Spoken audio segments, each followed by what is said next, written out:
If your Chevy Equinox's AC feels like a hot breath, you might be sweating a bit too much.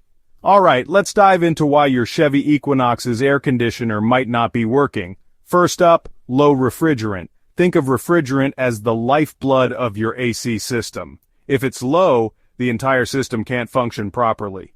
You might notice the air isn't as cold as it used to be. Next, clogged air filters. Dirty filters block airflow, making your AC work harder and less efficiently. It's like trying to breathe through a straw.